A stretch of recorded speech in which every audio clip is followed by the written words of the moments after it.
Hey, welcome. Have you ever stopped to think about why some of the smartest people you know actually love spending time alone? Society has one idea about it, but psychology? It tells a totally different and way more interesting story. Okay, let's get into it. It's a question that feels a little backward, right? We're always told that being super social is the key to a happy life. But what if, for some people, the exact opposite is true? That's the big puzzle we're going to unpack right now. Okay, so this gets right to the core of the whole misunderstanding. On one hand, society slaps on these labels, antisocial, lonely, or just plain weird. But when you look at it through the lens of psychology, you get a completely different picture. Those traits get reframed as being a deep thinker, highly sensitive, and totally self-sufficient. It's not a flaw, it's just a different operating system. All right, so let's just rip the Band-Aid off and tackle this stigma head on, shall we? We're going to blow right past all those old, tired misunderstandings and get straight to the real psychological reasons why loving your own company can actually be a sign of a seriously powerful mind. And look, this right here is the main takeaway. Choosing to be alone isn't some kind of social failure. Far from it. It might just be the biggest signal that your brain is wired for a deeper, more complex way of thinking. Let's find out why. All right, reason number one. And this one takes us right into the brain. See, for some people, needing to be alone isn't just a quirky preference. It's a flat-out biological need to fire up this really special network in their brain, one that's designed for profound, creative thought. Okay, so what is this network? It's called the default mode network. Think of it like your brain's own private creative studio. It only really switches on when you tune out all the noise from the outside world and just let your mind wander, connect the dots, and come up with those big aha moments. Solitude is the key that unlocks it. And hey, it's not just some new idea. Even a genius like Albert Einstein was all over this. You know those famous long, quiet walks he used to take? That wasn't just for exercise. That was him giving his brain the space it needed. He knew, way back then, what science is proving today. Being alone isn't about emptiness. It's the fuel.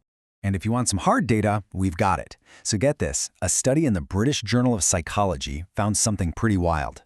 For most of us, being more social equals more happiness, right? Well, for the highly intelligent people in this study, it was the complete opposite. More socializing actually meant they were less satisfied with their lives. It's not that they hate people, it's just that all that social stuff can get in the way of the deep thinking their brains are literally built to do. Okay, so that brings us right to reason number two. And this builds on the last point perfectly. It's not about avoiding people, it's about having a much, much higher standard for who you spend your time with. It's all about quality over quantity. And this is a really, really important point to get. People who enjoy solitude are not antisocial. They're anti-superficial. They're searching for a genuine connection. And if they can't find it, they're more than happy to just hang out with their own thoughts. So this begs the question, right? For a mind like this, what's the difference between a conversation that fills you up and one that just completely drains you? Well, it really comes down to this. They crave the deep stuff, meaningful discussions, kicking around abstract ideas, talking about philosophy or psychology. They're looking for that real, authentic connection. Basically, anything but small talk. Because for a brain that's wired for depth, small talk isn't just boring, it's exhausting. It's like trying to run a supercomputer on a tiny watch battery. Okay, on to reason number three. And this one is about the price of admission for socializing. Think about it. For some people, a party isn't just a party. It's like their brain is running a high-level analysis program on every single interaction, and that burns a lot of energy. Yeah, there's a term for this, high social sensitivity. And it basically means your nervous system is on overdrive in social settings. You're not just hearing words, you're processing everything. The subtle changes in tone, what people aren't saying, the hidden emotions. It's like having social superpowers. But, every superpower has a cost. In this chart, it lays it out perfectly. Okay, so look, for the same 1 hour get-together, the average person uses up, say, a moderate amount of social energy. But the highly sensitive, intelligent person, their brain is doing so much more work behind the scenes that their energy just plummets. This is exactly why being alone isn't some kind of luxury for them. It's how they plug back in and recharge. All right, let's bring this all home with our last couple of reasons, which are really two sides of the same coin. It all comes down to the power of having a rich inner world. So psychologists have a name for this too. It's called low social dependency.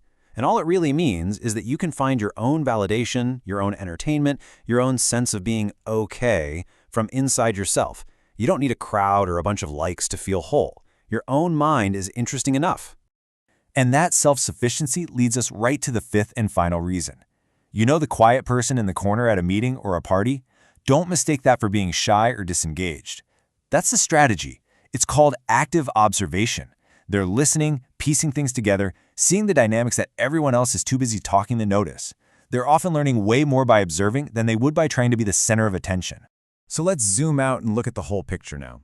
When you put all 5 pieces together, it becomes so clear. Being alone isn't about loneliness. It's about firing up that default mode network for deep thought. It's about wanting quality, not quantity, in your friendships. It's about needing to recharge that super-sensitive social battery. It's about being so self-sufficient you don't need anyone else's approval. And it's about choosing to be a deep observer instead of just another voice in the noise. So look, if any of this is hitting home for you, if you're the person who needs that quiet time to feel like yourself, here's the most important thing to hear. You are not weird. You are not antisocial. It just means your mind works on a different level, with more depth and, yeah, probably with higher standards. And that really is the bottom line, isn't it? You're not lonely, you have a richer inner world. So maybe the real question isn't, why are you alone? But what amazing things are you going to find in there?